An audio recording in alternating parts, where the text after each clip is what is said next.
a classe científica tem despertado essa atenção cada vez mais em estudar e valorizar esses caminhos, né? Pode passar, por favor.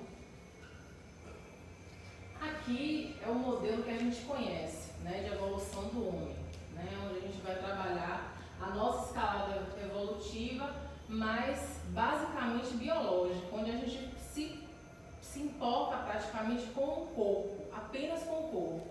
Pode passar, por favor.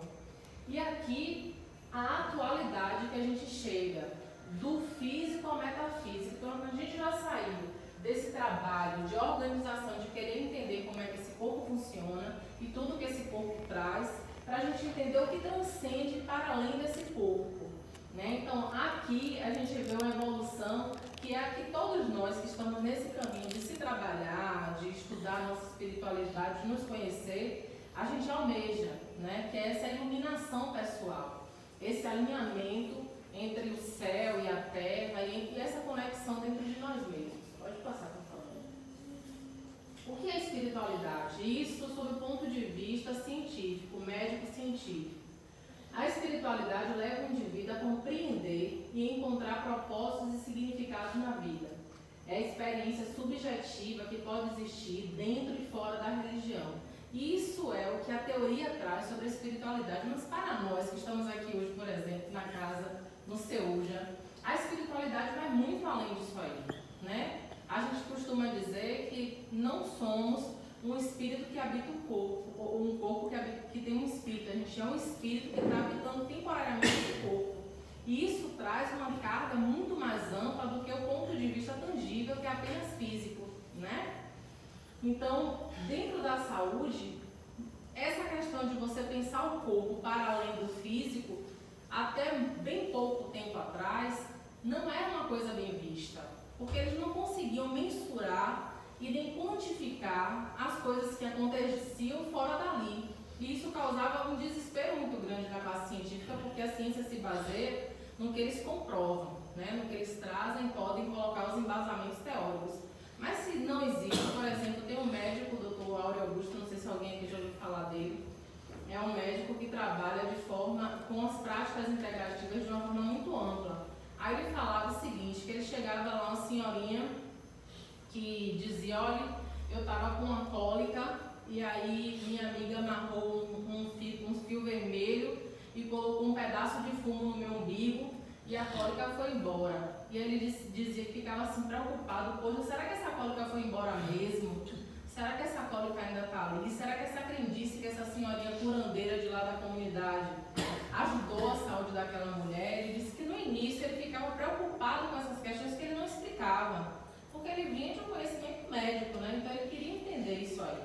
Aí ele disse, a partir do momento que eu parei de ficar trazendo a teoria e passei a sentir o que aquelas pessoas me traziam, passei a entender o contexto que aquelas pessoas viviam, eu consegui compreender essas curas. Então, quando essas situações chegam para mim hoje, eu anoto num caderninho. E, se possível, reproduzo para uma outra pessoa.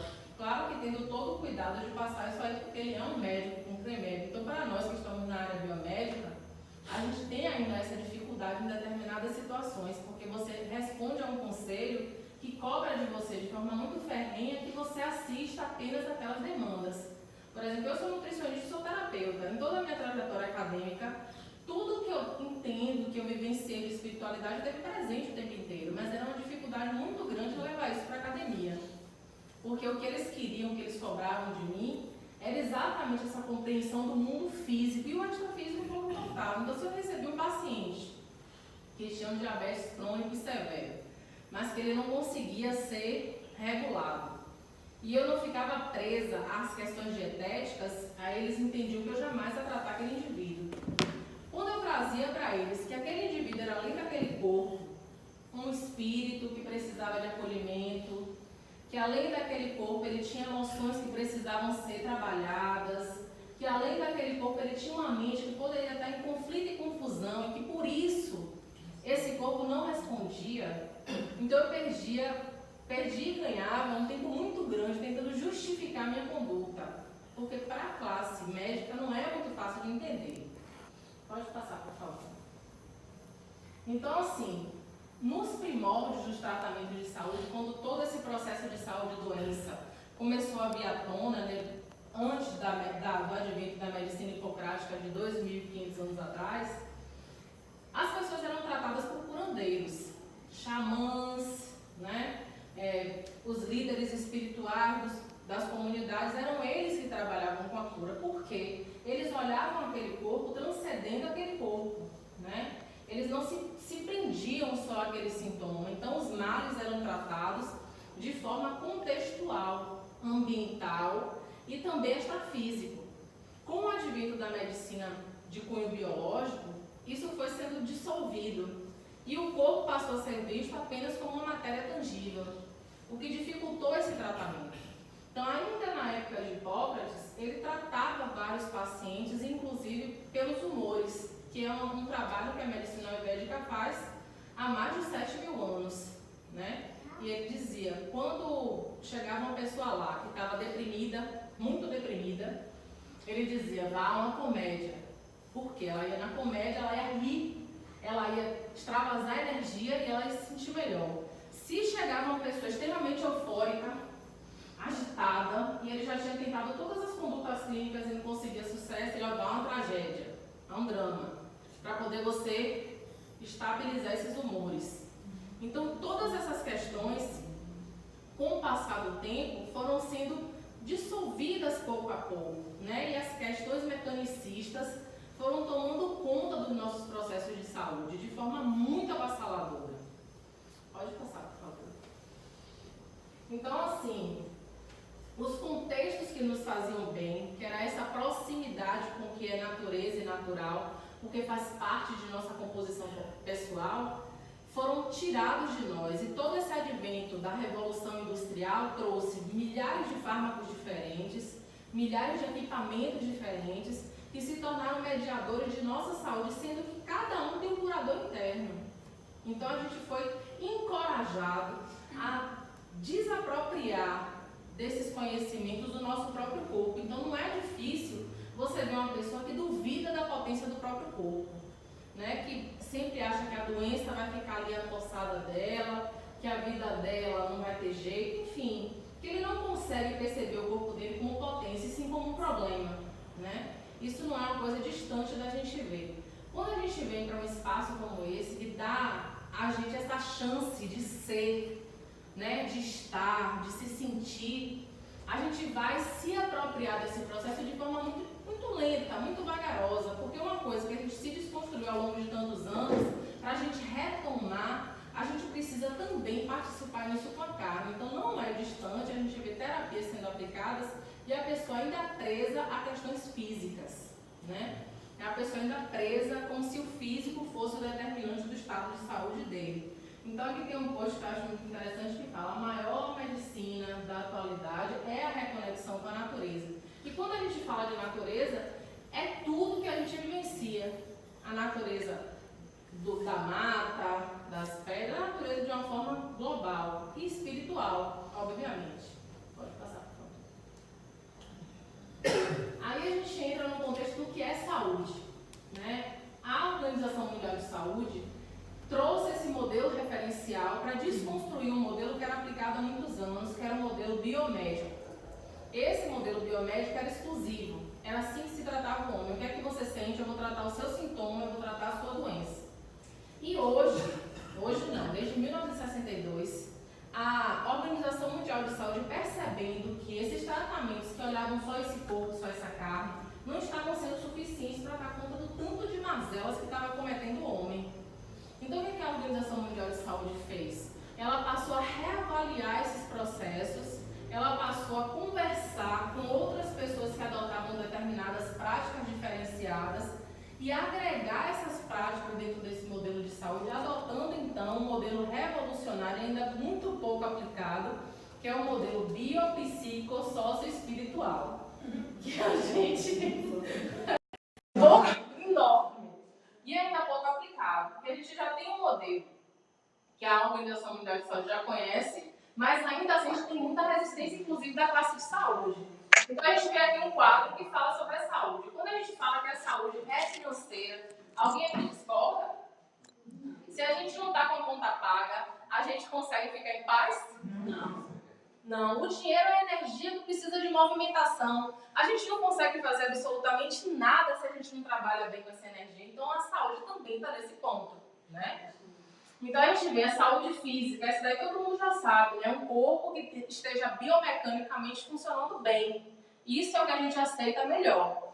Quando a gente der saúde ambiental, hoje, eu quero que cada um pense na atualidade da sua cidade, do lugar que você está, de onde você mora, do seu bairro, e me diga se vocês percebem que a saúde ambiental é um tema que tenha valor dentro dos nossos governantes. Não, né? Então, a gente já tem 2 pontos de saúde que estão maculados dentro dessa roda.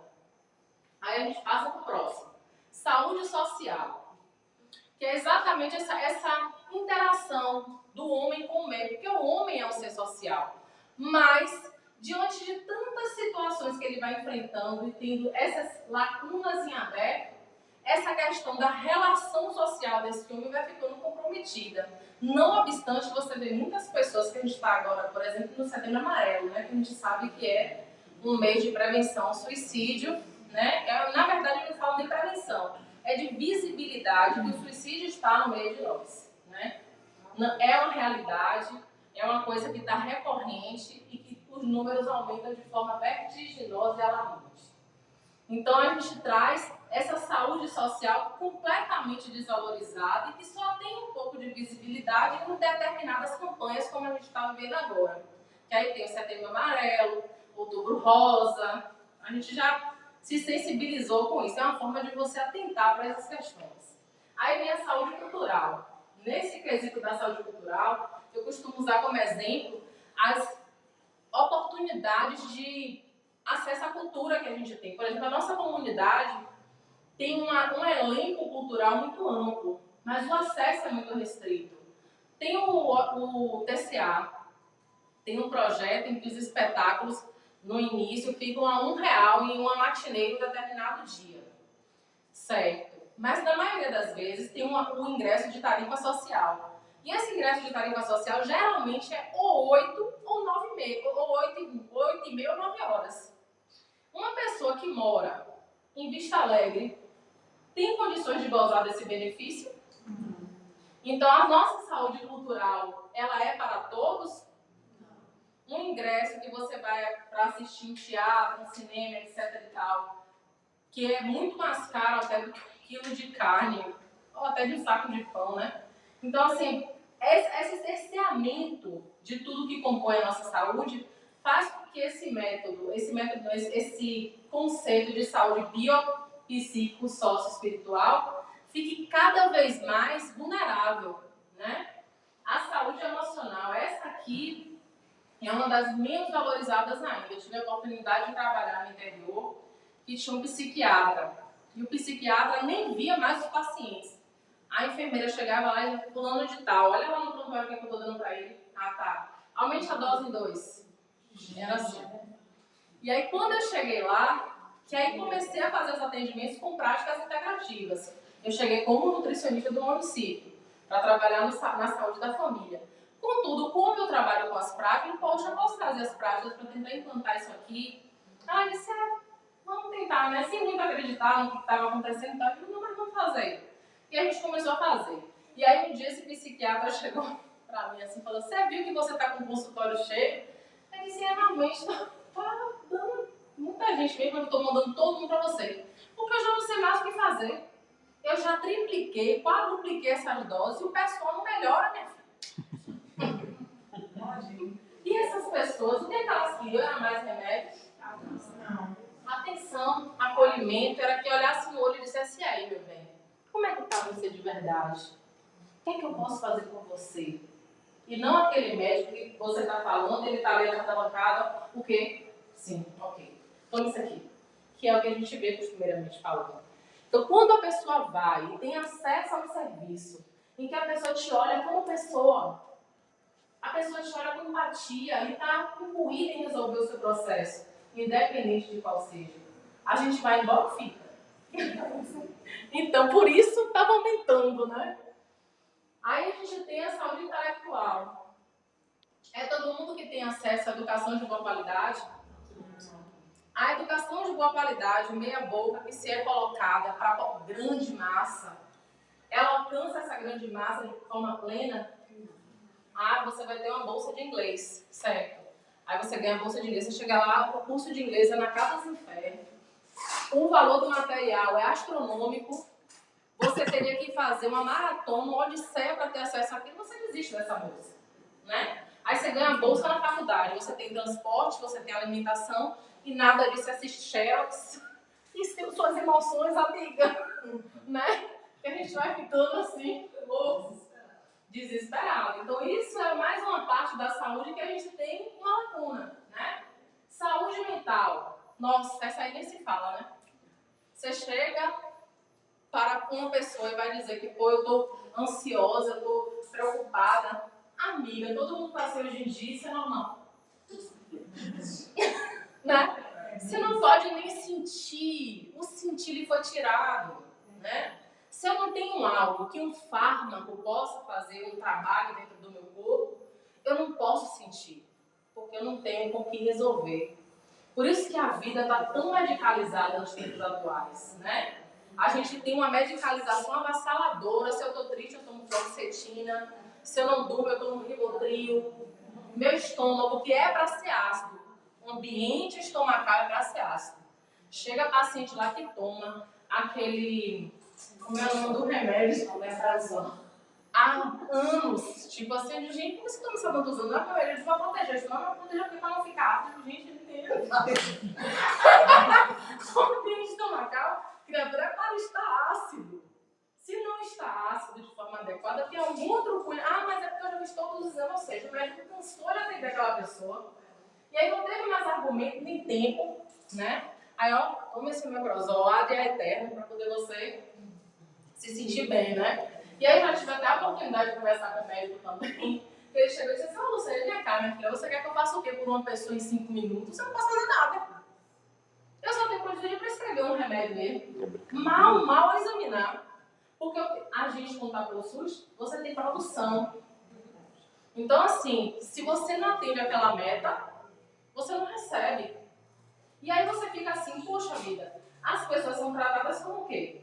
Como quantidades e números mensuráveis, que se você não consegue fazer isso, né?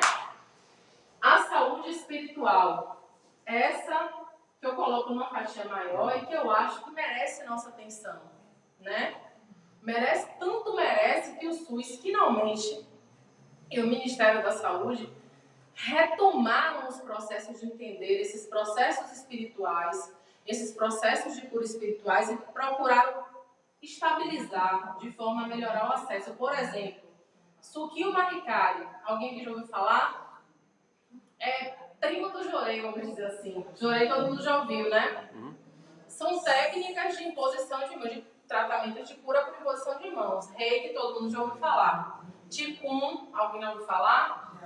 Qigong, que também é uma aplicação de energia condensada do Qi para tratar outra pessoa. Aí o Ministério da Saúde disse assim, poxa, uma é religião, uma é terapia, uma é arte marcial, é melhor te unificar para que todo mundo tenha acesso, porque eles estão vendo benefícios com essas técnicas, estão tendo os custos de tratamento reduzidos, e eles disseram, não é interessante que eles disponibilizem isso para a população. Então vai ser lançado, acredito que em 2019, um manual de tratamento por imposição de mãos. Eles tiraram todos esses nomes e colocaram só imposições de mãos. É exatamente para que qualquer pessoa tenha acesso. É bom e é ruim, né? É bom porque todo mundo vai ter acesso mesmo, porque simplifica o modo de você ver o processo, mas é ruim porque desmerece os anos e anos a fio que cada uma dessas técnicas trilharam para conseguir estar ali oferecendo aquele tipo de serviço, né? Então tem os dois lados da moeda. A saúde profissional é uma pessoa desempregada, né? A gente fica vendo hoje em dia tanto profissional faca molada, quando a gente fala dentro da academia, pô, fulano é um faca molada. O que é um faca molada? É aquela pessoa que passou por todas as escalas de graduação e tem milhares de pós-graduação e que tem muitos saberes, mas que não conseguiu cortar a sua fatia de mercado para poder se inserir. Então você tem uma pessoa muito faca molada, aquela pessoa que realmente muito bem capacitada teoricamente, mas que ela não avançou. É uma pessoa que tem sua saúde debilitada, obviamente. E essa saúde é interligada. Né? A gente tem aqui um formato de uma mandala exatamente para representar isso. É um círculo que interage entre ele. Né? Então, assim, se eu não tenho saúde ambiental, que é um ambiente que me favoreça respirar puro, caminhar tranquilamente, olha os nossos alimentos, a quantidade de agrotóxicos que a gente consome. Né? A gente tem uma cultura de que o alimento que a gente consome, a gente não tem a necessidade de saber onde foi cultivado, como, com o quê. Então, a energia da gratidão, que é a energia empregada, quando eu cultivo, trato, colho aquele alimento, a gente se distanciou. Então, a gente tem alimentos que têm alguns nutrientes, matam a fome, mas não supre a nutrição holística total do nosso corpo. Pode passar, por favor. Só um... Até 2. Você falou da saúde espiritual, você comentou sobre a questão dos anos que essas técnicas, essas práticas levaram para chegar onde chegaram. Mas aí agora não está na hora do praticante ele se negar a se vender, porque ele estará se vendendo, porque ele vai cair no mesmo ciclo dos 5 minutos. Uma aplicação de reiki é 3 minutos, uma imposição. Eu vou aplicar no corpo todo, então vai ser impossível. Você não vai aplicar reiki, você vai fazer outra coisa, mas não aplicar reiki. E aí, em vez de melhorar, pelo que a gente aprendeu de reiki, vai piorar a situação da pessoa. A pessoa vai falar uma coisa e a técnica não vai existir técnica nenhuma, só a questão do ganhar, do teu dinheiro. Então, não seria a hora agora dos praticantes, dos especialistas nisso que forem fazer ou entrar nessa campanha, sentarem na mesa e dizer, não pode ser assim, tem que ser assim. Ou é assim, ou não adianta colocar, a gente continua fazendo como a gente estava fazendo, que estava tendo mais resultado do que entrar no SUS e fazer tudo completamente ao inverso do que foi aprendido, do que foi passado.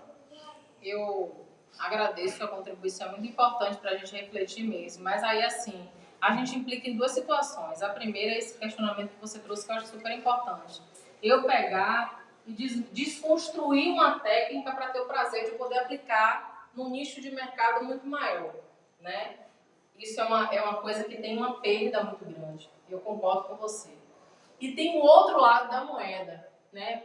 Pouco reiki é melhor do que nenhum e ele vai acontecer porque essa energia inteligente, mesmo que a gente consiga, tente fazer um protocolo mais reduzido, mas é levar aquela técnica para aquelas pessoas e você se tornar um instrumento de fazer com que aquela consciência possa brotar. Porque, tipo assim, meu trabalho com as práticas nesse centro de saúde, a maioria não aceitava, obviamente, porque eram muitos médicos, fisioterapeutas, então assim, não é nem que eles não aceitassem. É como eu disse para a gestora, eu digo, eles não conhecem, por isso eles não querem saber, obviamente.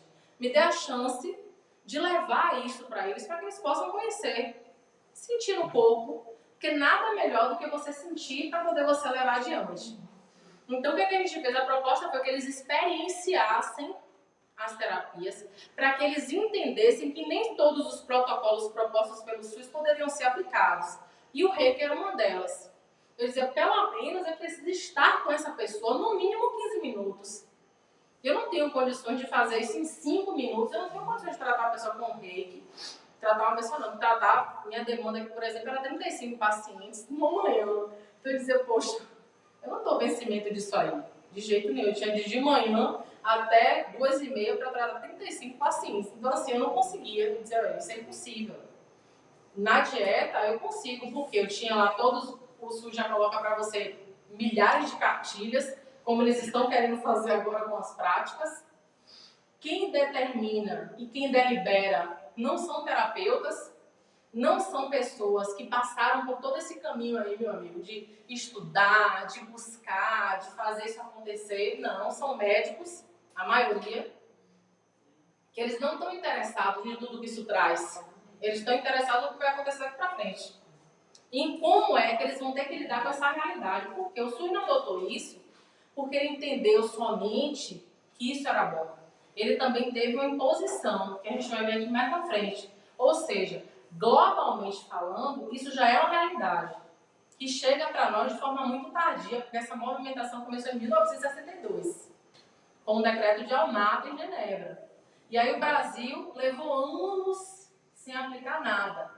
E hoje tem uma cobrança dessas altas instâncias de uma celeridade maior. E nessa celeridade ocorre exatamente o que você trouxe. O desvirtuamento, né? A desconstrução de algumas dessas técnicas, que é muito triste, eu digo porque como eu participo disso há mais de 20 anos, eu sofro muito isso na minha pele, mas ao mesmo tempo eu digo, não, se é para ser assim, eu vou estar dentro desse movimento, porque eu quero ocupar esse espaço, eu quero levar a verdade que isso traz, né? Então, o que a gente busca hoje? Conscientizar um número maior de pessoas para que, como você, tenha essa consciência crítica de quando estiver num espaço desse ocupando, você possa, inclusive, debater, questionar. Levar o que é o processo, né? Para que esse processo não caia na mão de quem não conhece e que essa pessoa aplique o que ele achar que seja o melhor. Porque foi assim que aconteceu com as práticas quando elas chegaram aqui. Cada médico escolheu um nicho e aplicou como quis, né?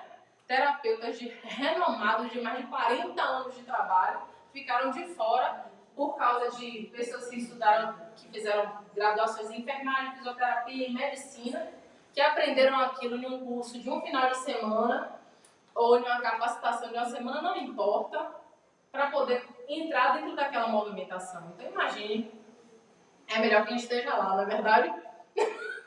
Ainda parto por esse princípio. Pode passar, por favor. Ajuda a elucidar o que você perguntou, atrapalha, porque às vezes a gente... Isso, vai atrapalhar, se eu for precisar, vai atrapalhar quem for aplicar, porque eu conheço, ele vai... Justo, aí você vai chegar e vai... Não, exatamente, quando a gente conhece é mais fácil. Então, assim, a qualidade de vida, não é a qualidade de vida, a qualidade de vida não é só você ter, como se coloca, né, pão, circo e um lugar para botar a cabeça. Não é só isso, né? Qualidade de vida é prazer, é trabalho, é saúde, é meio ambiente, a espiritualidade é tudo. É um conjunto completo que, infelizmente, a maioria das pessoas não tem acesso a isso. Até a gente, que é formador de opinião, corre atrás, tem lacunas dentro desse eixo aí que você fica, poxa, eu tenho que trabalhar isso aqui. Qual de nós não se parou pensando assim, meu Deus, eu tenho que melhorar a minha vida para eu ter mais qualidade, para eu ter mais prazer? Porque hoje a riqueza é tempo. A gente pensa que ter dinheiro é que é a riqueza, né? Mas hoje não é não. Quantas pessoas aí cheias de dinheiro, mas sem tempo para gozar sua própria vida, né? Sem espaço para viver sua própria vida. Pode passar, por favor. Você pode passar. Não passou não, tá mais não. Pronto. Então, assim, o contexto de saúde, colocando de forma mais global, ele envolve alma, né, espírito, corpo e mente. Mas trazendo para cada um desses ciclos todos aqueles contextos anteriores que a gente trabalhou. Então, assim, são 3 núcleos fundamentais de vários grupamentos de células que advêm de cada uma dessas partes. Então, no corpo, a gente vai ter a saúde física, a saúde ambiental, a saúde social, né? A gente tem na mente a saúde emocional, a saúde mental. A gente tem no espírito a saúde espiritual. Então, é um contexto geral que vai fazer com que esse indivíduo caminhante aqui desse mundo goze da saúde plena, que infelizmente a gente nunca vai alcançar. Porque sempre haverão situações que a gente precisará vivenciar para a gente tentar chegar num estado mínimo de condições dignas para viver, né? Pode passar, por favor. Aqui a gente tem uma pirâmide chamada de pirâmide de Maslow. Alguém já ouviu falar? Essa pirâmide, ela fala sobre o que são nossas necessidades. Ele tentou exprimir de forma didática, para a gente entender melhor, do que é que o homem precisa para se sentir pleno, né? Para viver pleno. Então a gente tem aqui a base dessa pirâmide. Como tudo nessa vida, a gente não pode esquecer que a gente é corpo, né? Então a primeira base é fisiológica, alimento, roupa, repouso, moradia, que é tudo que assiste à necessidade do corpo. A segunda, segurança. A segurança do corpo, que é um abrigo, né? Um emprego, recursos, moralidade, família, saúde, propriedade. Aí a gente vem para as necessidades psicológicas, que são o relacionamento familiar, afetivo, a intimidade sexual, como é que você lida com isso. A gente está vendo aí as revoluções que estão acontecendo e como está sendo difícil para a gente fazer com que a maioria possa entender que amor não se classifica, não se nomeia, né? Não se coloca em questão de quem é ou não é. Amor é e pronto. E toma o caminho que quiser, ele é livre para viver isso, né? A gente tem a estima, né, que é como eu me vejo nesse mundo, se eu me sinto bem, se eu me sinto no meu lugar, ocupando o meu espaço. A gente tem a realização pessoal, que é, e aí? Eu estou aqui para ver qual é a minha tarefa de vida, qual é o meu propósito de vida, aqui eu veio, aqui eu vim, né? Minha satisfação pessoal, o que é que eu ofereço para as pessoas, porque não basta me formar como profissional, seja lá de que nicho for. Mas o que é que eu levo para a comunidade, daquele benefício maravilhoso que eu recebi do conhecimento, né? Como é que eu faço isso se tornar próspero, que é compartilhando? Então, de que forma que eu lido com isso? Então, essa daqui é uma base que eles buscam para poder entender esses contextos que abrangem a saúde do homem. Pode passar, por favor. Aqui tem outro post que eu acho super reflexivo, que ele fala o seguinte: não me importa saber onde, o que ou com quem você estudou. Quero saber o que te sustenta, o que sustenta o seu interior quando todo o resto desaba. Isso é fortíssimo. Porque a gente está sempre se escondendo atrás de títulos, atrás de posses, né? Atrás de uma série de outras coisas. Sim, quando tudo isso é tirado de nós, que eu estou aqui crua, o que é que me sustenta de verdade? Né? Quem eu sou? O que é que eu penso sobre mim? Como eu me vejo nesse mundo? Como eu vejo as outras pessoas? Porque hoje há uma dificuldade muito grande na pessoa olhar no espelho e se ver com bons olhos. A gente se olha no espelho, eu não sei se aqui tem essa pessoa iluminada, mas é muito difícil ver uma pessoa que para na frente do espelho e diz, ó, gostosa. Que mulher linda! Espetacular! A gente faz isso, a gente não faz. A gente para de dizer, eu preciso consertar essa sobrancelha. Eita, que barriga grande! Eita, que eu tenho que emagrecer, né? Eu quero consertar um corpo perfeito. Eu sou perfeita. Eu não preciso me preocupar em ficar bonita e ficar atrativa para ter alguém. Porque eu já sou alguém e essa pessoa que está destinada a mim, ela chega. Eu não preciso me preocupar, né? Mas o que é que a sociedade faz comigo? Que eu acredito que se eu não for gostosa, eu não vou ter ninguém. Põe padrões, né? Que eu acho que se eu não tiver milhares de títulos, eu não vou ser valorada. Né? Que eu acho que se eu não tiver o dinheiro, eu não vou viver a vida de forma plena. Não é isso que a sociedade faz com a gente no dia a dia? Exato. Então é essa briga que a gente vai ter. O que é que você faz quando te falta título, dinheiro, a beleza? O que é que te sustenta? Né? Então é nisso que a gente está aqui. Eu acredito que é nesse trabalho que a ser hoje eu trabalho. Nessa essência. Né? É essa essência que te sustenta. E é essa essência que merece de você todo o capricho, todo o cuidado e que você se veja com esses bons olhos. Né? Pode passar, por favor. Aqui, uma falada simples, bem superficial sobre a glândula pineal. A gente aqui já deve ter ouvido falar sobre ela. Então, assim, dentro da medicina, para poder eles entenderem como é que se dá essa ponte de conexão entre o que eu sei que é tangível e o que é extrafísico. Eles conseguiram identificar na glândula pineal essa ponte, né? Uma ponte que faz esse processo de decodificação do mundo extrafísico para o mundo físico. Então, é uma glândula que a gente deve se aprofundar nesses conhecimentos, porque vale muito a pena, para a gente entender como é que a gente percebe o que está além do nosso corpo, o que está para além dele, né? Dentro desse processo de espiritualidade, ele traz a glândula pineal como uma glândula que é extremamente sofisticada em perceber campos eletromagnéticos, perceber presenças extrafísicas importantes. Então, a gente está numa fase de reconhecimento, de entender que esse corpo, apesar de ser físico e tangível, ele também abriga esse nosso ser espiritual e para se conectar com este mundo, ele tem seus próprios meios, né? Porque a natureza é sábia demais e a espiritualidade ela está na nossa frente, né? Muito na nossa frente. Pode passar, por favor. Aqui uma alegoria assim, do chakra. Enfim, que ele fica, a glândula pineal, ela fica bem centralizada no centro da testa. Exatamente. Então, ela é responsável pela regulação do nosso sono, do nosso estado de vigília e de atividade. Então, é ela que é responsável pelo ciclo circadiano, que é esse ciclo que o homem está envolvido, para que ele perceba como é sua temporalidade no mundo. Por exemplo, que eu perceba, se está de noite, o meu corpo já entende essa mensagem que eu tenho que reduzir minhas atividades para descansar. Está de dia, eu tenho que estar mais ativa, eu preciso realizar atividade, então eu preciso despertar.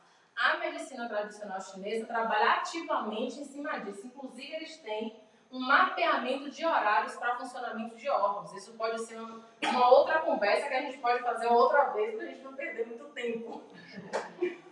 Pode passar, por favor. E aqui só essa figura que representa esse ciclo circadiano e esses horários. Aí a gente viu a máxima coordenação, máxima velocidade de resposta, máxima eficiência cardiovascular, máxima fortaleza muscular, máxima pressão sanguínea. As pressões sanguíneas são reguladas. Não sei se vocês observam que sempre fala assim, olha, toma seu remédio da pressão de manhã. É quando ele vai atingir um pico. Ele não explica a gente o porquê disso. Mas o corpo, em sua sabedoria, sabe se condicionar e fazer toda essa volta que vai estabilizar para que ele esteja sempre em estado homeostásico, que é em estado de equilíbrio. Então, aqui é só uma explanação básica para que a gente compreenda. A gente tem ali o sono profundo, supressão de movimento intestinal, início de secreção de melatonina, que é às 21 horas, para que você atinja o sono profundo às 2. Ou seja, vai ser secretada às 21 horas, para que ela possa fluir na sua corrente sanguínea, para que 2 horas você entre em sono REM, que é aquele sono que a gente sonha, que a gente faz viagens astrais, enfim, que a gente fica meio lá e meio cá. Aí a gente tem toda uma situação que a gente pode explorar mais no dia que a gente for falar sobre esses meios. Pode passar. Fazendo uma analogia com essa figura, ela seria a representação do planeta Terra, o eixo de rotação gravitacional, e a cada momento ele vai intensifica. É uma expressão mínima do que é o macro, né? Então, assim, a gente fala que nós somos a expressão microcósmica do macrocosmo. Então, tudo que acontece assim, universal, acontece dentro de nós. Esse universo de funcionamento que corresponde a movimentos gravitacionais, movimentos temporais, sazonais, né? Tudo isso que ocorre no planeta ocorre dentro de nós. Só que para nós ocidentais, isso é muito difícil de aceitar, né? A gente foi, vamos dizer assim, colocar uma nuvem, um véu na nossa mente para que a gente não se entendesse quanto ser natural. Então, as culturas e civilizações antigas trabalham isso de forma muito firme, trabalhando, por exemplo, com a mulher os seus ciclos com relação à lua, né? Os ciclos lunares. Eles entendem, por exemplo, se eu vou fazer uma atividade que vai cobrar de mim muita energia e que eu preciso estar bem naquele momento, eu tenho que iniciar essa atividade às 6 horas da manhã, que é o horário que eu vou estar em atividade, é o horário que quem é que chega com toda a sua plenitude? O sol, exatamente. Então, assim, as civilizações antigas têm essa consciência, né? Mas pra gente, isso está sendo redespertado, né? Porque eu digo o seguinte, nada do que vocês estão ouvindo aqui, vocês não sabiam. Então, vocês só não estavam tendo contato neste momento. E aí estão reacessando essas informações que está tudo dentro de vocês, né? Pode passar, por favor. Aqui só para a gente entender como é que a gente é afetado pelo mundo que a gente vive. Aqui a gente tem todos os tipos de ondas, de baixa frequência e de alta frequência. A gente sabe que as de alta frequência são raios-x, raios gama, essa parte radioativa. Mas da luz visível para baixo, são baixas frequências que a gente está em atividade com elas todos os dias, né? Eu vou fazer raio-x algumas vezes na minha vida. Mas micro-ondas, TV, celular, antenas. Então o efeito disso no meu corpo é muito real. E ele não é só físico, ele também é extrafísico. Porque impacta a minha percepção do meu ciclo circadiano, de eu entender minhas órbitas internas, ele também atrapalha a minha percepção extrafísica dos campos eletromagnéticos que eu preciso acessar. Ele também atrapalha o meu processo gravitacional de saúde, meu estado de saúde e doença, porque eu fico confuso internamente, né? Porque são tantos acessos que meu organismo começa a ficar inútil. Fica desequilibrado, né? Sim. Por isso que quem mora no campo vive é melhor, né? Eu já ia falar dos retiros espirituais. Maravilha, né? Que praticamente eles são, assim, são feitos em locais onde praticamente Sim. você não tem esse tipo de acesso, É né? uma Onde se limita. desintoxicação, né? É um processo que você vai ali para emergir mesmo. Para você ficar livre disso aí. Pelo menos por um dia, 2 dias. Aí eu falo, um dia não resolve nada. Resolve sim. Eu já vi gente dar salto quântico com horas. Então, assim, o homem é potência. Só precisa acreditar, né? Essa história de dizer que não pode, para mim, não existe. Né? Eu acho que pode. Existe uma potência interior que, quando despertada, ela acontece. E é sempre pro seu bem, né? Pode passar, por favor. Esse gráfico aí mostra aquele ditado que a gente fala, né? Ah, minha avó viveu 100 anos, naquele tempo não tinha essas doenças todas. Porque nada disso aí. A gente já percebe, né? O acesso. E isso aqui eu coloquei aquela que eu acredito ser a mais densa. Celular. Porque que é o celular e a energia psíquica. Um cabo só. O celular É o único cabo daquele ali O só. celular é uma gama, porque ele precisa, exatamente, ele chega nas duas vertentes, quase. Ele fica ali limítrofe, né? Mas a energia psíquica, ela é muito deletéria. Quando não trabalhada, ela promove miasmas que realmente adoecem corpo e alma, né? As dores da alma, que é exatamente o que a medicina entendeu que ela precisa tratar, além das dores do corpo, elas muitas vezes são trabalhadas por conta da energia psíquica, que é o fluxo de pensamento que eu tenho e que vai promovendo esse adoecimento, né, gradual no meu corpo. Pode passar, por favor. Aí, mais uma vez, poluição eletromagnética. Você ainda ouvirá falar muito dela, e ouvirá mesmo, porque tem estudos pesados de física quântica, inclusive, para entender como é a alteração desses campos eletromagnéticos que estão expostos a esses tipos de onda. E assim, as respostas são as mais aterrorizantes. Eu trouxe uma das mais sutis, só para a gente exemplificar isso. Pode passar. O efeito mais visível dessa infinidade de estímulos é a automatização da nossa rotina. Né? A gente fica conectado com o celular. A gente fica todo rotineirizado, ó. Quando é que eu tenho aquele insight de ir para um lugar para simplesmente contemplar? Eu tenho uma dificuldade terrível. Vamos viajar de férias. Opa, que legal. Fico tão feliz. Chega lá, mas a gente vai visitar fulano, a gente vai visitar fulano, tem que ir aqui, eu começo logo a ficar tensa. Eu digo, então não é férias, velho. Também acho. Férias para mim eu vou e não sei o que eu vou fazer. Eu não sei quem eu vou ver. Eu não sei nem se eu quero ver alguém, eu quero chegar lá e ficar lá, ó. Contemplativo. Eu simplesmente quero fazer isso. Quando eu vou para algum lugar, eu vou lá, vamos passear, que me joga um roteiro e eu já fico, então, prefiro ficar em casa, fazendo minhas coisinhas e tal, porque eu não consigo desenvolver. Estado contemplativo para mim é muito importante. É no estado contemplativo que tudo de melhor vem, porque eu não estou mentalmente focado naquilo, né? Eu saí do racional, do mental, estou ali, ó, de frente para o mar, relaxada, sem pensar em nada, conectada com o céu. Eu consigo perceber o mundo consegue me perceber. Aí o que estiver dentro da minha história pode se revelar para mim, porque eu vou ver. Senão eu vou incorrer na parálise por análise. O que é a parálise por análise? Tudo que eu começo a analisar, eu começo a olhar para trás.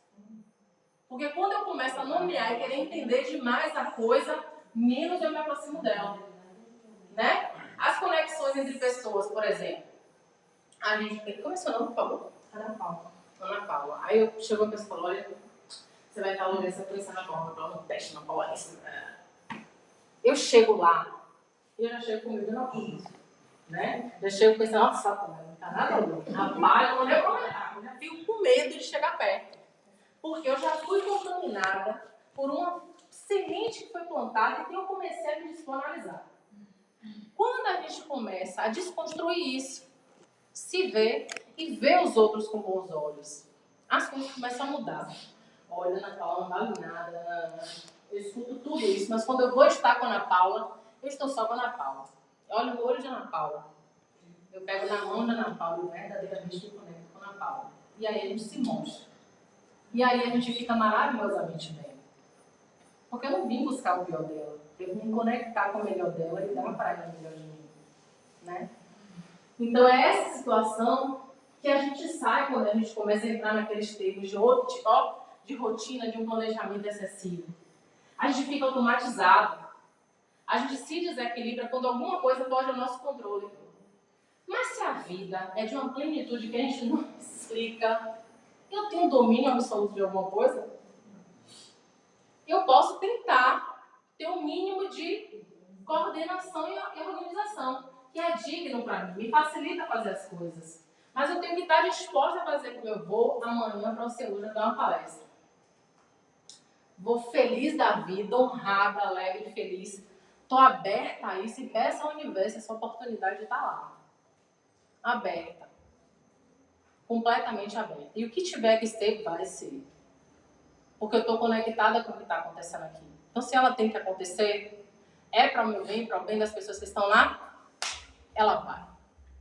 Agora, se eu vou fazer uma coisa e eu começo a me desesperar com horário, com preparação, com agonia, começa a acontecer coisas que fogem ao meu domínio, aí aquilo já vai me causando angústia, essa angústia já vai se propagando, já vai ser emitida para o local, e quando você vê, você deu tudo errado, o que era para acontecer não aconteceu, né? E não flui.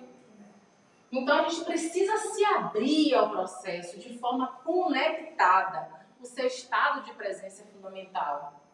Quando eu vou para um lugar, eu quero estar naquele lugar, desfrutando daquela energia com aquelas pessoas. E isso vai ser a força que vai sustentar a minha ação. Entende? Pode passar, por favor. Essa semana eu vi hoje um programa, estou falando, que os brasileiros ou sul-americanos têm esse vício de viajar para fora para conhecer os lugares. E quando chega naqueles lugares, eles procuram aquilo que tem lá de onde ele veio. Pois é. Ele chega lá no Japão, vai comer. É sushi, meu filho, tem lá. Que come aqui. Não tem feijoada aí, não. Você vem do lugar. Então você não gosta de nada do que isso. Nada. Você fica procurando o que você tinha lá. O legal é você vai para um lugar, uma vez eu fui para o Capão, meu primeiro ida para o Capão, eu só fui com a passagem de ida, em uma maca. Só tinha a passagem de ida. Como você vai voltar de trabalho? Não sei, a maca tá aqui, o trabalho tá aqui dentro, a gente vai dar um jeito. Menino, mas eu curti, eu fiquei em hotel, eu fiz tanta coisa que eu jamais faria, não tinha nem dinheiro para fazer nada daquilo. Mas pode não acontecer, é verdade. Ocorrem situações que são mais densas e tal, ocorre. Mas quando eu me abro para o processo de forma verdadeira e interna, o universo, se eu sou a representação microcósmica do macro, eu posso duvidar desse poder de conexão? Não, né? A questão é que banalizam muito os processos. Por exemplo, essa questão do segredo. Hoje, para mim, foi muito desvirtuado. Porque se coloca o segredo para você conseguir posses, conseguir bens. E não é só isso. A lei da atração é para você alcançar plenitude interna. E a plenitude interna depende de muitos outros fatores, não só do que você possui de forma material, mas é sobre o que mais é pregado. Entende? Pode passar, por favor. Sim, infelizmente, né? Porque se coloca na sociedade o quê? Que eu não sou ninguém. Para a Lucineide ser alguém, a Lucineide tem que ter título, a Lucineide tem que ter dinheiro, a Lucineide tem que ter trânsito. Né? Tipo, fazer coisas. Se ela não faz nada disso, ela não é nada. Aí o que é que eles fizeram? Desconstruíram da minha mente que eu já nasci sendo. E eu nasci sendo muita coisa. Eu não preciso ser mais nada. Agora o que é que eu preciso? Me preparar de forma produtiva, próspera, positiva e alegre para poder doar e trocar com a vida, tecer com ela. Né? Fazer com que isso circule. E não que eu fique pensando que eu quero ter isso para mim. Porque essa individualidade faz com que as pessoas não se vejam como potências e não se vejam como cooperações entre si. Eu fico vendo todo mundo que está aqui no salão como um competidor. Né? Esse sistema de cooperar, não. Você sai na faculdade ou vai numa palestra de empreendedorismo e motivação, eles dizem para você muito claramente, olha, todo ali é seu concorrente. Então, se eu penso que todo mundo aqui está contra mim, eu preciso ter uma força muito maior para ser o que eu sou, para fazer o que eu faço, né? Eu me sinto impotente, eu me sinto frustrada, eu me sinto pequena, porque eu sou desencorajada e incentivada a estar brigando o tempo todo. Agora, se eu chego aqui, e aí como é o seu nome, meu bem? Eu? Sandra. Vem cá, Sandra. Eu chego, pego o Sandro tá, não tá vendo nada, Sandro, vem cá que eu tenho um presente pra você. Ó, tudo parceiro seu. Tudo parceiro, vai te fortalecer, vai te ajudar. E ó, redes que você vai construir, que vai fazer você viver e sobreviver. Qual é a sensação interna que você tem? Só a felicidade e alegria, né?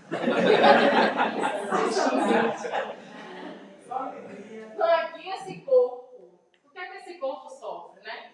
Os sinais fisiológicos são negligenciados, né? Por conta dessa parafernália tecnológica toda. Então o que nos faz bem é negociado. Por exemplo, se eu curto ir pra praia, fica lá contemplando. Aí eu digo, eu posso fazer isso depois da manhã, porque eu tenho isso para fazer. Né? No entanto, se eu tivesse tirado 5 minutos em estado contemplativo na praia, eu conseguiria ter lucidez e insight suficiente para resolver todos os meus problemas. Mas eu, ao invés de olhar a solução, eu vou para o game. O que é nocivo é ignorado. Eu estou com um sapato na perna, mas eu preciso estar no salto, porque imagina eu chegar para dar uma palestra. Já aconteceu comigo várias situações assim. Mais mágico. Uma vez, fui dar uma palestra na UFA. Aí eu entrei e estavam as cadeiras com nome. A cadeira que estava no meu nome, muito humildemente, eu recitei. A moça, querida, levante aqui para os palestrantes. A minha amiga olhou para mim e disse, rapaz, ele não está na cadeira. Calma, mulher. Eu tô suja, como é que eu tô falando coisa errada? Aí ele olhou, meu amor. Eu sou palestrante. Você quer minha identidade? Ai, meu Deus, desculpa. Não se desculpe, fique tranquila. Não me doeu, eu entendi o que você sentiu. Porque eu não estava de taie, né? Eu ia para uma palestra para falar sobre nutrição, em um evento de nutrição esportiva, eu ia falar sobre nutrição comportamental, e eu não era magra, atlética, musculosa. Então eu entendo o que você está sentindo. Fique de boa. Tira essa culpa, entendeu? Mas isso acontece, né? Então a pessoa se aperta, faz aquilo, faz aquilo. Exatamente. Os agravos são suportados. Por exemplo, eu tenho uma dor no ciático. Mas eu não paro para tratar aquela dor no ciático. Eu não paro para tratar aquela dor. Eu não paro para tratar aquele corpo, para tratar aquela emoção, para tratar aquela mente. Eu simplesmente vou submetendo ele além do limite. Não é isso? Até um dia.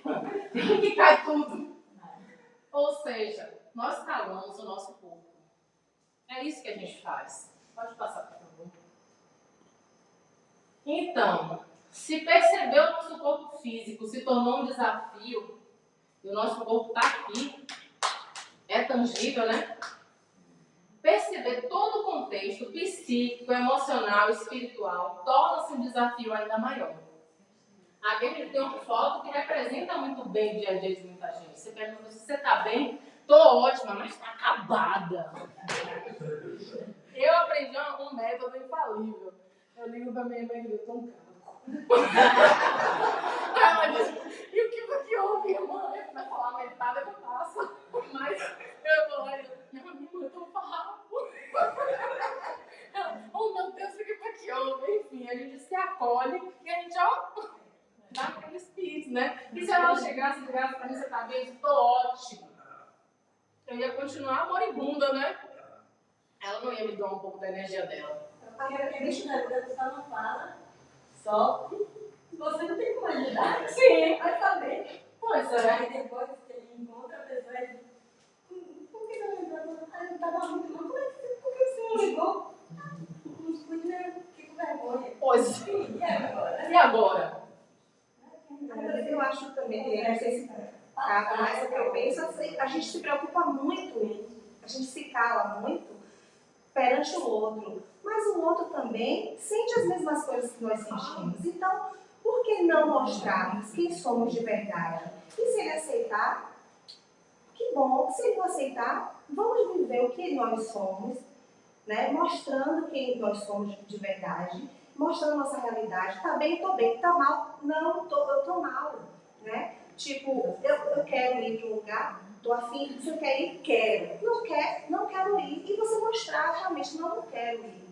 Né? Então a gente se preocupa muito, eu penso, no que o outro vai falar, e a gente termina se calando, no caso, se adoecendo, porque a gente esquece que o outro também é um ser humano e que ele passa as mesmas coisas.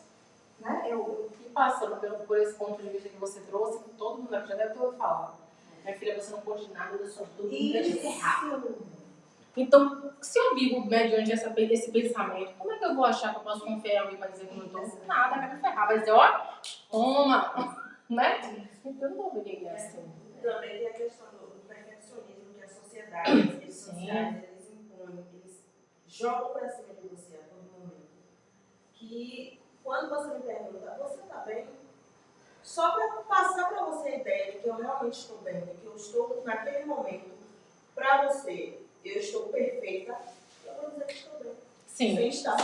É a aparência, né? É As aparências desse processo são isso, né? aquela coisa que a grama do vizinho sempre está Sim. mais verde, Sim, florescida, claro. mais do que a da gente. Claro. Às vezes é de plástico, como tem um ditado, né? E a gente não está sabendo. Foi pintado.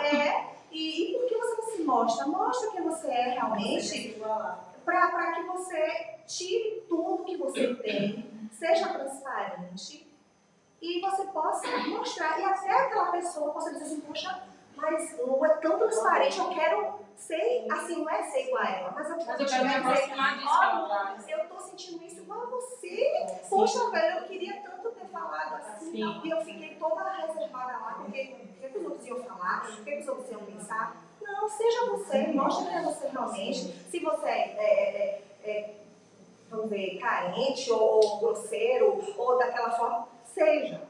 Mas mostrando, sendo transparente, porque o outro também tem um pouquinho, né?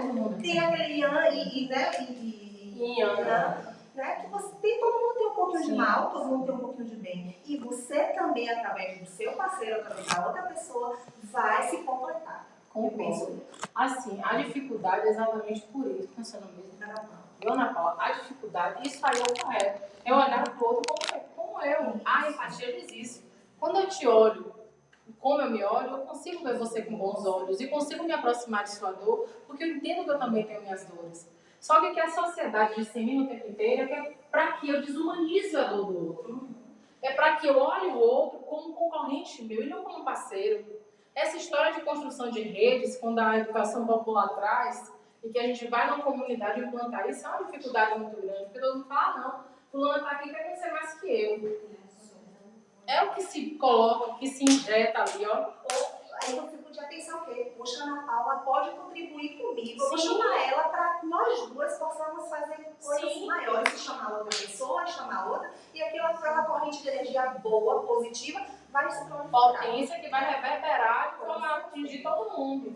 É o que a gente deve fazer.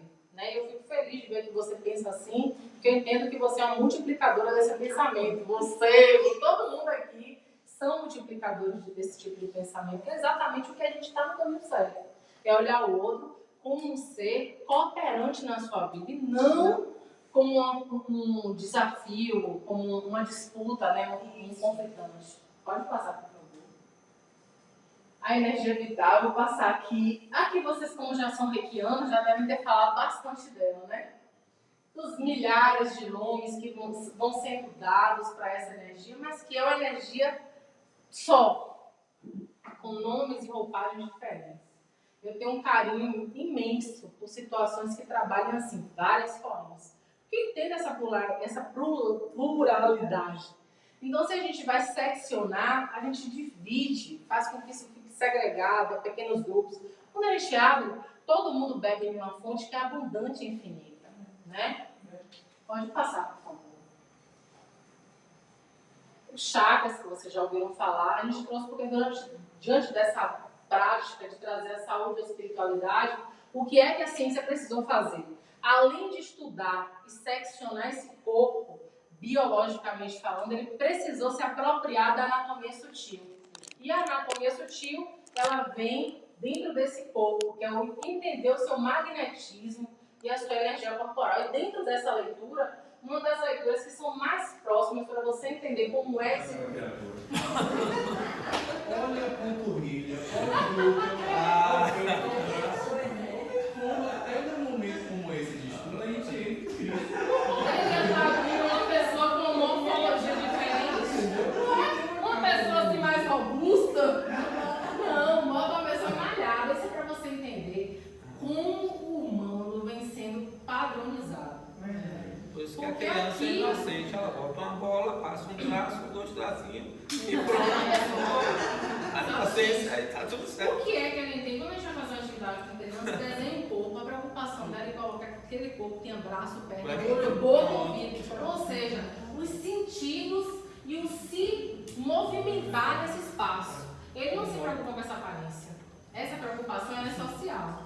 Né? Não, inclusive as pessoas estão se permitindo mergulhar nesse universo cada vez mais. Uma amiga ontem, até 2 horas da manhã, conversando comigo, uma situação, eu conto a história nos pontos personagens. Sim. E ela conheceu um rapaz, ela é gordinha.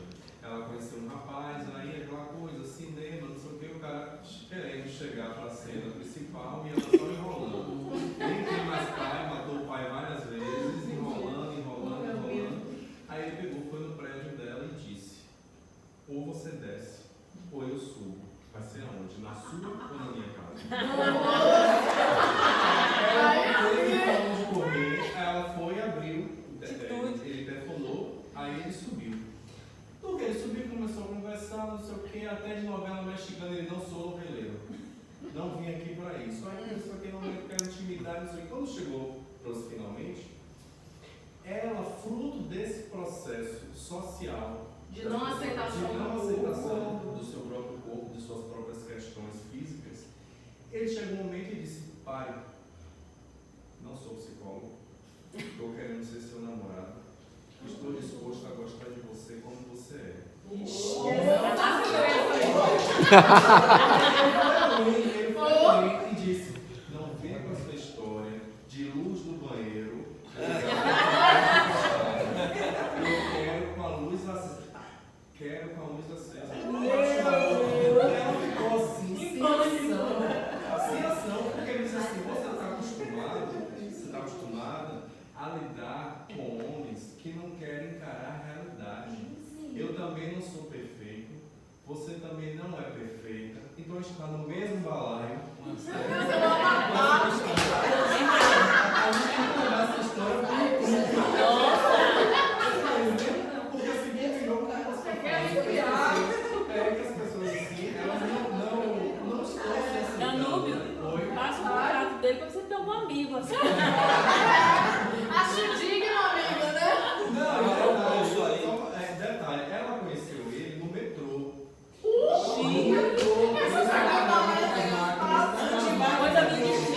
Coisa máquina de lanche, não sei o quê. Aí ela mandava mensagem pra mim, tá me olhando. Só que ela aceita as coisas com a mãe. Mas a mãe não tá aqui. Eu disse: vem cá, você vê o mundo como de chocadeira? Pra você vir pra cá, sua mãe, né? Fez ousadia com seu pai. Aí eu disse: não, mas ele tá me olhando. E se ele não vai até você, porque ele está vendo que você tá com sua mãe, vá na máquina comprar alguma coisa. Mas eu não tenho dinheiro. Ótimo. Você Depois que é uma real, como é que resolve? Aquela coisa toda. Então, assim, precisou de um passo à frente, mas ela estava insegura, fruto de todos esses processos aí, que a galera cobra. Agora, quando eu vi essa imagem aí, eu juro pra você que amanhã na academia eu vou. Como é seu nome mesmo? Olha, eu sou ativista agora positivo. Não sei se você já ouviu falar nesse segmento. O que é um ativista agora positivo? É uma pessoa que dedica uma parte do tempo dela a desconstruir essas questões padronizantes do corpo. Então eu dou várias palestras, realizo várias ações voltadas para isso, para as pessoas se olharem, se amarem tal como são. Porque eu percebo como isso é prejudicial e nocivo e também patologizante na vida das pessoas hoje em dia. A gente percebe isso aí. Eu tenho um sinal, um angioma, Eu não uso. né? Você deve saber, né? É um tumor, mas só que é benigno. E eu passei a minha vida toda assim, quando eu era pequena. Minha mãe sempre dizia, Ana Paula, eu vou te levar no dermatologista. Nós fomos para o dermatologista. Aí ele falou, Ana Paula, tem duas saídas aqui. Ou você vai fazer um enxerto, né? Vai ficar um pouco maior do que já é inchado, porque é um angioma. Ou você tem uma laser agora, mas só que vai ficar as cicatrizes. Aí minha mãe, é melhor ficar com a cicatriz? Ela estava preocupada. Aí eu olhei para ela e disse, minha mãe, eu quero ir assim, eu sou bonita assim. Eu lembro muito bem. E todo mundo falava, quando eu chegava na escola. E o ônibus deu um freio, você sujou toda de batom. Aquela coisa. Mas eu gostava do meu sinal. Eu achava que era super diferente, ninguém tinha. Então, quando eu chegava, eu dizia assim, poxa, que diferente eu sou. Mas minha mãe e as pessoas, elas não aceitavam, né? E aí ficaram falando, Ana Paula, vamos tirar, vamos fazer a laser, só vai ficar cicatriz. Eu disse, minha mãe, eu quero ser assim. E graças a Deus eu me aceito muito bem assim com o meu sinal, sinceramente, sabe? Eu gosto, às vezes eu falo assim, poxa, esse negócio foi um pouquinho, meu lábio podia ser mais certo só por causa da vaidade do meu batom. Porém, eu gosto e me aceito, sabe? Exatamente como Deus me fez. Inclusive eu falo que foi a primeira tatuagem que ele me marcou. Uma privilegiada, assim, né? Uma tatuagem que é de fábrica. É aquela questão que você quer significar. Ela lá no meio das amigas, aí dá pô, aquela dali é mais bonitinha, tem um sinalzinho diferente. Chamou a atenção. Já chega na frente. Vai atenção, vai. Ai, se fosse ela que estivesse na máquina. É, tá vendo? Ela fala mais rápido. Mas a questão é exatamente essa, Ana Paula. Eu me ver com bons olhos. A minha maior dificuldade hoje é fazer com que as pessoas façam isso. Eu digo minha maior dificuldade quando eu falo da minha prática como profissional. Né? Eu recebo todo dia pessoas no meu consultório que falam exatamente isso. Eu me olho e me acho feio, eu vejo mulheres belíssimas que têm um transtorno de esbórfio corporal, que olham para si mesmas e não veem nada que preste. Então imagina, e isso acontece de forma recorrente, porque a sociedade está dizendo o tempo inteiro que eu tenho que ter o cabelo da Gisele Bündchen, eu tenho que ter a cintura de Bruna Marquezine, eu tenho que ser da cor de fulano, eu tenho que ter os lábios de Beltrano, e o eu, que é a minha verdade, que é onde eu sou forte, que é onde eu sou amor, onde eu sou capaz, onde eu sou potente, onde eu sou luz, vai sendo, dizimado. Dizimado. Então esse processo é um processo que a gente toma para si. E é preciso ser muito forte, porque eu digo direto para as pessoas quando a gente está em trabalho, eu digo, olha, você tem uma pessoa aqui conectada com você, dizendo que passou pelo que você está passando hoje e precisou de uma força interior muito grande para ressignificar esse processo e voltar a se olhar com alegria. Mas você tem uma pessoa contra uma sociedade inteira dizendo que você precisa seguir o padrão. Então, esse trabalho é diário, né? Já teve situações que a menina chega pra mim, eu queria ser como você, me amar todo dia, me olhar e me achar linda. Eu digo, quem disse que isso é todo dia? Não é assim não. O trabalho é diário. Porque todo dia eu tô ali no espelho dizendo, eu me amo, eu sou potência, eu sou luz, e todo dia tá ali um comercial dizendo que eu tenho que perder minha barriga, que eu tenho que apertar minha coxa, que eu tenho que usar uma cinta, que eu tenho que ampliar meus lábios, eu tenho que botar botox para tirar minha ruga, meu cabelo branco tem que sair. Enfim, que a gente tem vontade. É muita pressão. Existir no mundo atual, com esse boom de informações e padronizações, é muito desafiador. Né? Viu, Rei? E pegando o gancho de Danúbio, da história, aí a menina fala, não tem um amigo dele? Não. Mas aí é que é a questão, tem um amigo, mas você não se permite aí na máquina, sim. Não vai adiantar nada ter um amigo. Não é problema do amigo, tem um amigo. Mas você não se permite ir lá na máquina sozinha para dar chance. E aí? Não, mas é o que acontece. Do mesmo jeito, se Dan não tá junto, não ia lá nunca nessa máquina, deve ter um empurrãozinho. Pois é. Deve ter um empurrãozinho. Acontece. Às vezes a coisa está aqui na frente, mas as nossas crenças limitantes, elas não nos permitem ver. E essas crenças limitantes são alimentadas diariamente por vamos dizer que uma horda de pessoas que têm todo o interesse em que a gente se desaproprie disso. Já pensou no dia que todo mundo vai levantar e dizer, eu me amo, eu me aceito? Quantas indústrias falir? Agora, o pior que a gente, sabe o que a gente faz? A gente se limita para o outro, esquecendo que o outro é igual. É como eu gosto muito de fazer isso. O outro é igual. Por que você está se limitando? Por que você tem que ser assim? Se o outro também, se não se cuidar, pode ficar gordinho. Se o outro, se não se cuidar, pode ficar, vamos dizer, é um acidente. Vamos dizer que ele está São situações, né? Então a gente se limita muito por causa disso. Muita limitação. E o pior que tem a beleza do rapaz é toda interna, né? Que Dan contou. E aí acontece que se for uma pessoa, se não for um Janequim, aí você não dá oportunidade. Mas eu dizer, minha amiga miserável tem sorte, né? Não, mas eu falo, se só for a beleza interna, aí você não se dá, aí não vai adiantar nada, né? A gente fala o seguinte sobre beleza, as características de beleza. A beleza é magnetismo.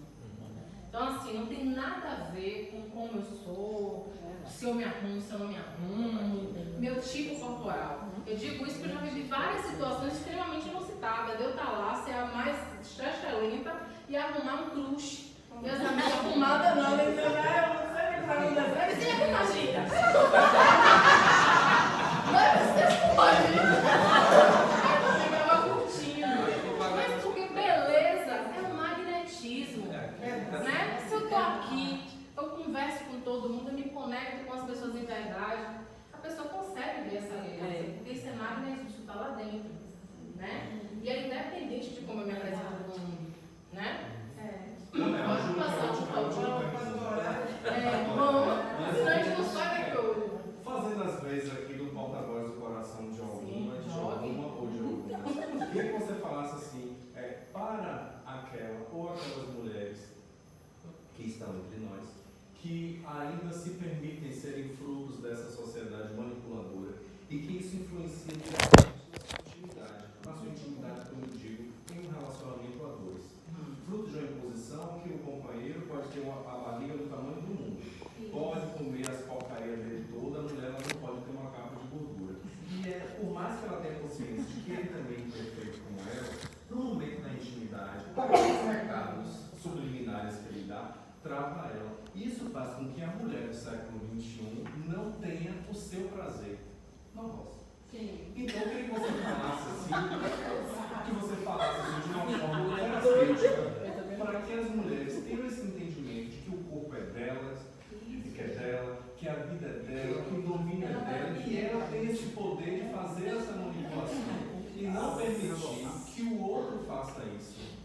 Entendeu? Eu queria que você, não sei, me ver aqui. Rapidinho, só pra gente bem fumando para do horário, porque eu tô lá porque eu tô parida.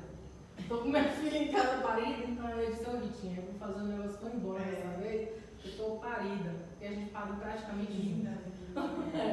Então, assim, a primeira coisa que eu faço para as mulheres que chegam a mim e que estão nessa característica, né, suscetíveis ao que vem de fora sobre elas, é fazer com que elas voltem a se admirar.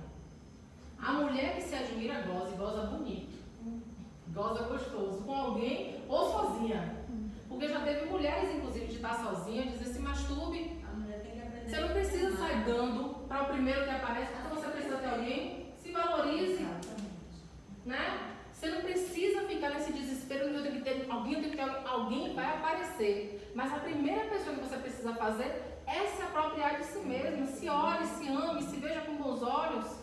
Então, eu só tenho tesão porque eu admiro. Então, é preciso que essa mulher volte a se admirar.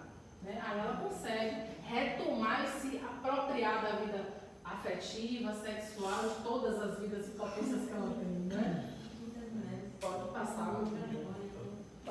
Aqui só mais uma fala sobre a ligação necessária entre esses chakras e o corpo para valorar que essa anatomia sutil tem um embasamento científico importante, né? Pode passar. Aqui é um esquema que eu fiz para trabalhar dentro das capacitações que eu ofereço, que fala o seguinte, né? A atuação anatômica das diversas abordagens corporais e vibracionais. No primeiro nível que ele atinge é a anatomia sutil. Ao contrário do que a medicina acha, que primeiro vai no corpo, primeiro vai na alma. Então o caminho é esse aqui. Primeiro, quando você vai fazer o processo de reiki, reflexoterapia, massoterapia, psicoterapia, seja lá o que for, ele entra no seu campo eletromagnético, que a gente viu aquela figura ali, né? Aquelas camadas. Depois ele vai para o chakra. O chakra metaboliza e vai jogar nos nadis e meridianos, que são os canais. Depois que ele passa por esses canais que são extrafísicos, que são da anatomia sutil, ele vai para a pele, que é o primeiro sistema tegumentar que o corpo tem esse envoltório maior. Depois ele vai para o sistema nervoso, que é a captação daquele impulso, a captação daquele estímulo. Depois ele passa pelo sistema endócrino, que vai identificar de que forma aquilo impacta no metabolismo, de forma suave, é para você se movimentar, é para você acalmar, é para você fazer assim, assado. Ele vai fazer essa decodificação. E aí então sangue, e aí a cura flui e vem de dentro, né? Só para a gente entender como é que funciona esse sistema. Pode passar. Aqui, como a gente percebe a fluidez entre a energia física e a extrafísica, e a gente coloca esse eixo do meio como chakra, como um equilibrador entre esse processo, né? Ele vai fazer uma equalização do que está do lado de fora com o que está do lado de dentro e com o que você tem de extrafísico.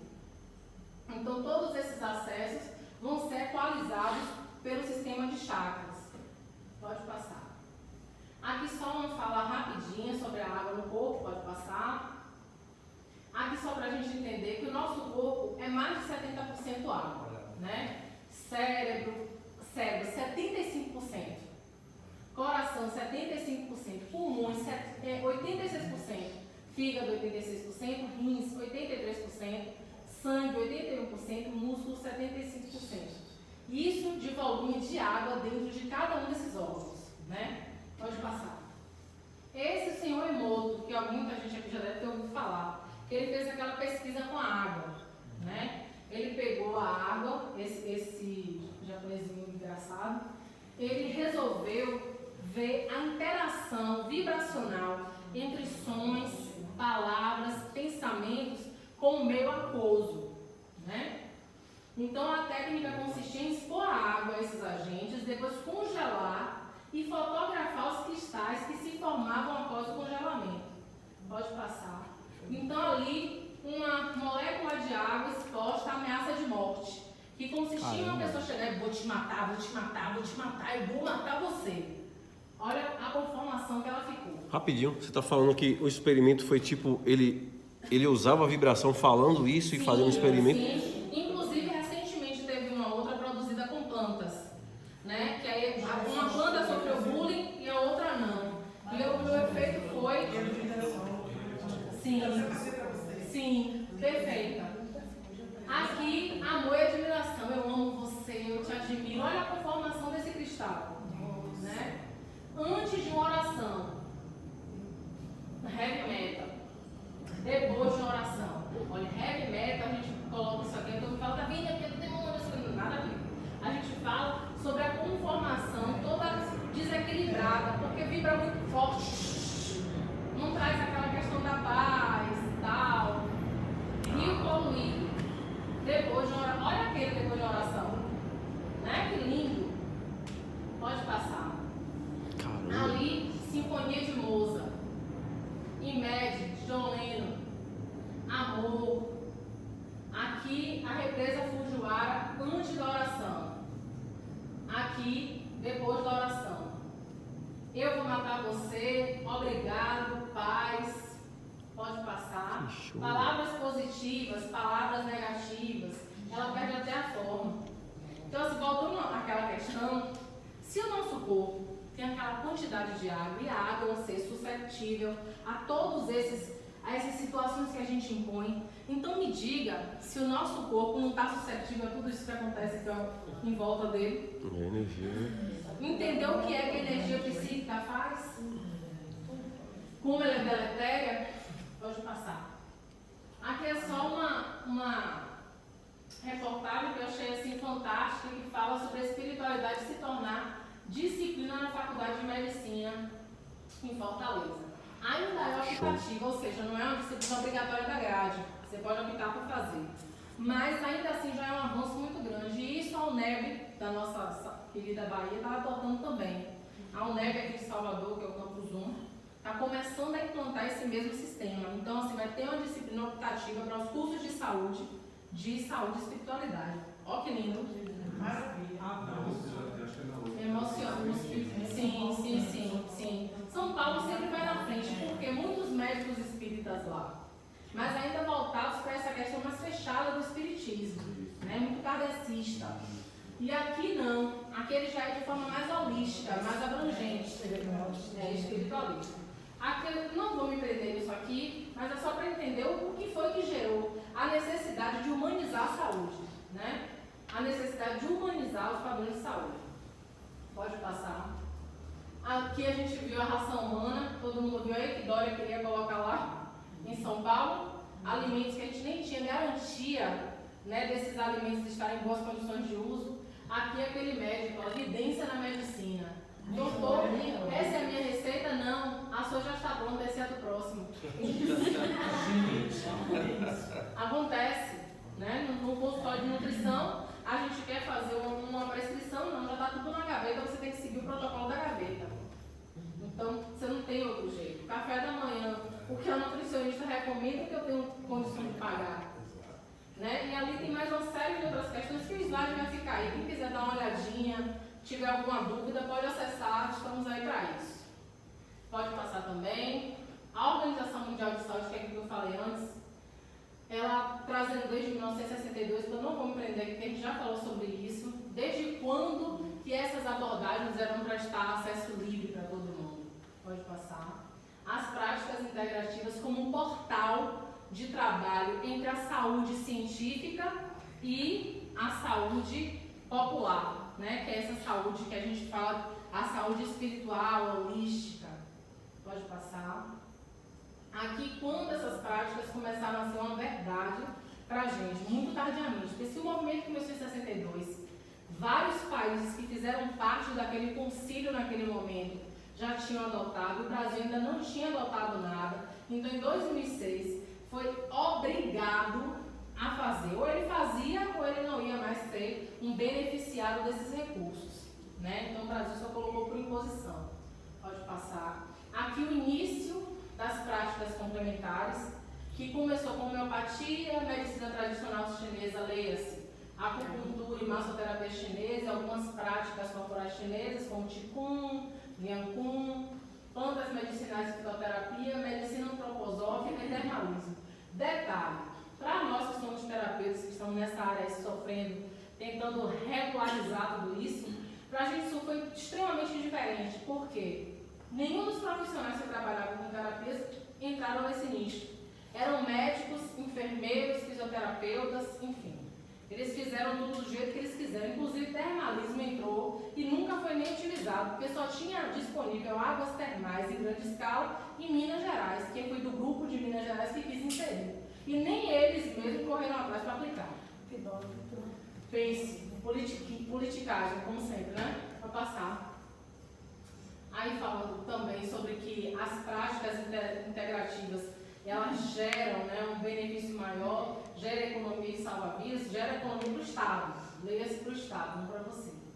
Evitar o adoecimento é mais barato e racional. Isso também artigos já publicados em que ele diz o seguinte: vamos usar as práticas para evitar que essas pessoas adoeçam e o Estado tenha que gastar mais. Pode passar. O bem-estar, que ele é físico, mental e espiritual, que é o que a gente busca, né, que a gente está atrás, pode passar. Aqui falamos sobre os 10 anos da PMPIC, né, que foi de quando houve a implantação, que foi em 2016, e ali a gente tem um detalhe, é o Corém que foi o responsável por isso. Pode aí. Então, a primeira história que a gente tem com as corporais. Pode aí para ver se é corporal antes. É essa face. A vibracional está antes, mas veio depois. Porque primeiro eles aceitaram as corporais, que eram massoterapia, acupuntura, fito, as vibracionais como reiki, cromo, só vieram entrar muito depois. Pode passar. Aí danças circulares, reflexologia podal, pode passar yoga. E aqui, quando teve o maior boom nas terapias, que foi em 2017, que foi agregada a mais de 19 terapias. Então, assim, para a gente foi um ganho muito grande. Né? Agora, a implantação dessa política aqui é o desafio. Porque cada município tem verba para isso, mas não é todo município que tem uma equipe de profissionais da área de saúde que tem uma energia para implementar. Pode passar. Uma figura figura que fala, não generaliza o sentir, e não mesmo, porque cada um sente de forma diferente. Pode passar. Mestre, como deveríamos tratar os outros? Não existem outros. Isso é fato, né? Eu não posso pensar que Ana Paula esteja distante de mim. Ela faz parte de mim. E eu preciso compreender isso para poder tratar e para me tratar também. Pode passar. Aqui o conceito de empatia, né? Que eu só cuido bem se eu entendo esse conceito. Pode passar. A escuta sensível e qualificada do outro, que toma a realidade das sensações físicas como ponto de partida, que é essa escuta sensível, que é um desafio para a área de saúde acolher por causa do tempo que a gente não tem. Pode passar. Aqui um texto que eu acho bem interessante. O homem é definido como um ser pensante, mas suas grandes obras se realizam quando não pensa e não calcula. Devemos reconquistar a ingenuidade infantil através do exercício na arte de nos esquecermos de nós próprios.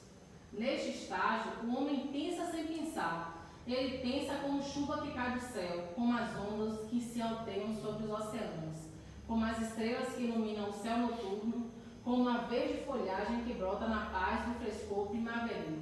Na verdade, ele é as ondas, o oceano, as estrelas e as folhas. Essa é uma consciência. Pode passar. Pode passar, que isso aqui a gente também vai fazer uma rapidinho para a gente encerrar. Tinha um cientista extremamente competente e, assim, sagaz, inteligentíssimo, atuante dentro da área dele. E de repente ele foi surpreendido pela gravidez da mulher. Ele ficou super tocado em colocar um filho no mundo e preocupadíssimo, meu Deus, como é que eu vou botar um filho no mundo, nesse mundo tão terrível, com tantas coisas terríveis, eu preciso fazer esse filho, o mundo melhorar para meu filho. Aí ele chamou a mulher, cientista também, consciente dos processos, e disse: mulher, preciso que você me ajude, eu vou me trancar dentro do laboratório que tem no nosso sótão e vou estudar de noite para poder descobrir meios para melhorar a vida para o nosso filho. A mulher não achou muito legal, porque não ia contar com o marido presente nessa criação, mas entendeu que era necessário, porque afinal de contas tinha um filho e o mundo estava muito terrível. Aí ele chega, começa essas pesquisas, e nisso esse menino vai crescendo, vai crescendo, vai crescendo. De repente, o menino tem a primeira escapulida e: pai, ele: oh meu Deus, esse menino está me chamando. Ele se dá conta que o filho dele já fala. Ele: nossa, ele está me chamando, né? Mas aí ele se lembra: bom, o propósito de eu estar aqui é fazer o mundo melhorar para ele. Então, tem que ser forte. Retoma ao processo. E nisso, várias embutidas desse menino, até que chega um dia que ele deixa a porta entreaberta no descuido e o menino se projeta na frente dele, deixando ele atônito. Meu Deus, ele todo enorme, lindo. Nossa, fica emocionado diante da presença do filho. E aquilo dá mais força a ele para voltar para a pesquisa, porque afinal de contas, poxa, o filho dele, velho, estava ali personificado.